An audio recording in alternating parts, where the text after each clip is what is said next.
How did you guys meet? Since we already All started right, this well, topic? through Rasan. Well, I'm Rasan, and I met Brian. And just to clarify, we are not the Heyday. We're in the Heyday. Yeah. I went to school in Villanova, and then we met like playing Yeah. gigs. Like I had a band that I was working with, and he was there, he was around, and just kind of. Commingled enough. Yeah. And then in 2.0, I think on the EP was Josh on the EP? Did he record that? No, Josh not on the Oh, EP. is that Dave? Okay. Yes, Dave. Okay. There was a point where when his first band, the drummer left, and my drummer, we were at a show, and they were playing without a drummer, and we were like, "This sucks, Josh. Go play with them." Help them out. Me and Colin knew each other since high school when we were. Colin and I. So me and Kyle threw a open mic at his house, and I went to it, and then I saw a drum kit, and I was like, "Whose drums are these?" They're mine. Like, you want to play drums in my band, and that's how I met Kyle. We barely knew each other before. Yeah, we did not know each other. And then I guess since I was so We're gonna go back to Colin since he was so rude. I met Rasan in high school when I was in 9th grade. It's about 15 years ago almost. Oh my God! Yeah, Don't 16 tell people years. how old I am on this podcast. They can just assume. It's okay. We're just gonna put a big graph that says your exact. A couple of our mutual friends were doing a senior project for high school, and they were recording an album. I was the only bass player pretty much in jazz band in the school. They asked me to come in. They were all seniors. I was a freshman. We had one singer before then. Didn't work out. We played like one show at very small Milk Boy in Ardmore when it used to be there. And then like I replaced 2 them. practices later, Rasan came in. Played like 5 shows that summer. You were famous that Yeah, summer. we were pretty famous. Yeah. Presence. Presents. You guys had 3 shows in one day, right? Oh God! Which is also related to shout out Slug Life, our cameraman for that day, who recorded all of that throughout the all day. that. Yeah, it's all on the there. highs, all the lows. That's on our. That's on our. No, he didn't. He wasn't there for the fight. The low was not there. Me and Colin got in a fight. It's not filmed. Yeah. It was before there was like we got through one set and then we were that the both first set? hammered and it was like It's like 90 middle degrees, 2 in the July. It's like 90 afternoon. degrees. Yeah. And we got in a fight. And that wasn't filmed, unfortunately. That would have been Ball good back. That would've been TV. the best But I content. know. It's funny because like what is on film is just like oh, it's a really fun first show and first set's great and everything and the second set is just really awkward.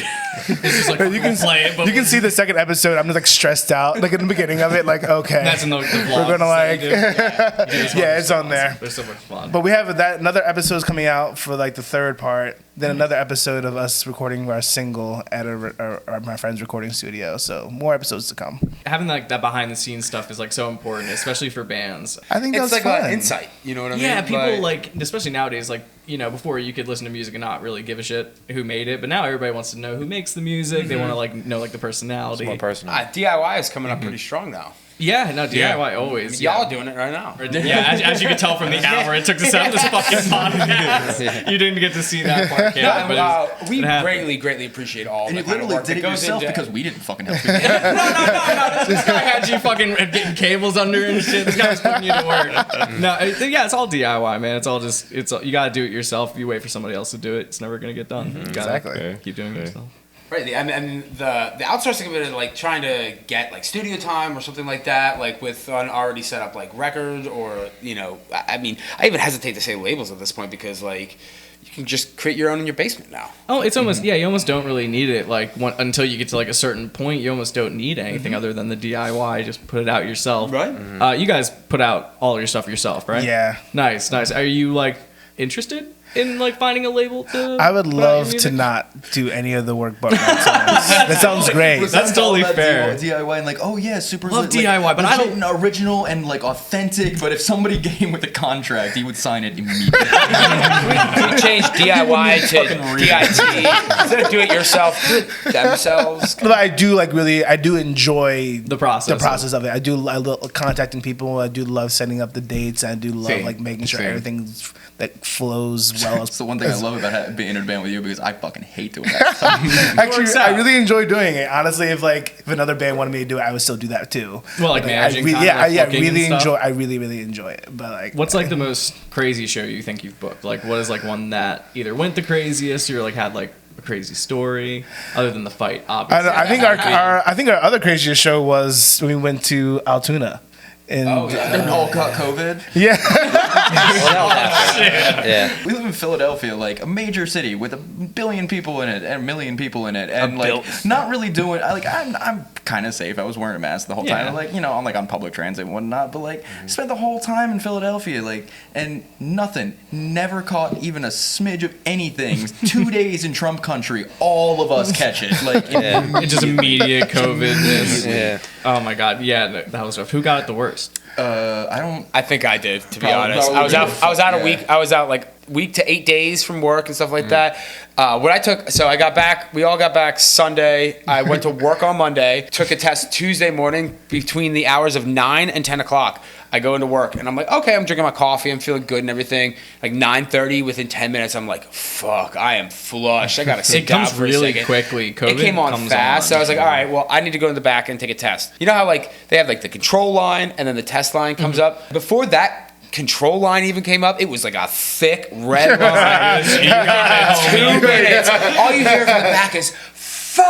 I had to take the whole week off from work, and then I ended up getting like 3 other people who were in that day with me. All of them got COVID 4 days later. That's You know what's crazy though is that like your boyfriend was there with us. Like He in the didn't same get it. room, and he didn't get it. We were all sleeping in the same little shitty motel room, and Austin. I did not appreciate get that it. motel room for $28 a night. That was pretty That was fucking $28 sweet. bucks Yeah. a night. Something like that. No Oh wonder. wow. Can't get that shit. Yeah, that's for 28 bucks a night, you can get COVID. What's some other bands in the scene that you guys really enjoy playing with? Broke body. What kind of music do they play? Harder than us. I liked Cinders a lot. They're a touring Cinders band. was They're- great. they're a touring Cinders band. was good. And then the last Citywide.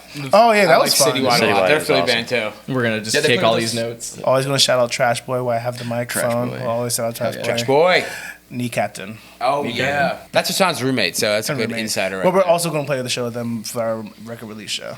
Our single release Cowpokes show. is fun too. Isn't it neat? Cowpoke was fantastic. Cowpokes is great. It's like it's Wait, that was Temple from Kids. Tabernacle. Yeah. Right? Yeah. Bunch of Temple Kids. It's like country-ish. Like it's like Got, if like, you took- twang to It's like it. if you made like Grateful Dead a little bit more punk. We love playing temple shows. Like those were. Those Is are that, is that most where fun the scene ones. is in Philly? Oh, a big part That's of where it. all the Yeah. fun shows are. It's Fair enough. Temple Kids I feel like it's been rock, that way dude. for a It's- while. yeah, it's Temple Kids party. Because they want to go. They want to see music. They want to go. They want to rage, and it's super fun. They loved it when college smashed his bass. Oh, I Take bought this those bass years. off of like Facebook Marketplace for like less than $200, just because I was playing in like a 20-year-old Fender Jazz at that point. So I needed something in the meantime. So Something light and- yeah, this is probably like the 5th or 6th show I was playing with it, maybe over 2 months, and the whole show just kept pissing me off. Like It's just terrible. It terrible. doesn't So sound good. like it wouldn't. It was like the bridge wouldn't hold my string in place. So every time I'm like knocking my string back in place, keep having to fuck with the knobs and everything. And the last song, I didn't even tell these guys. I just decided like of a sudden this you're is like, the end of this. the last And bass.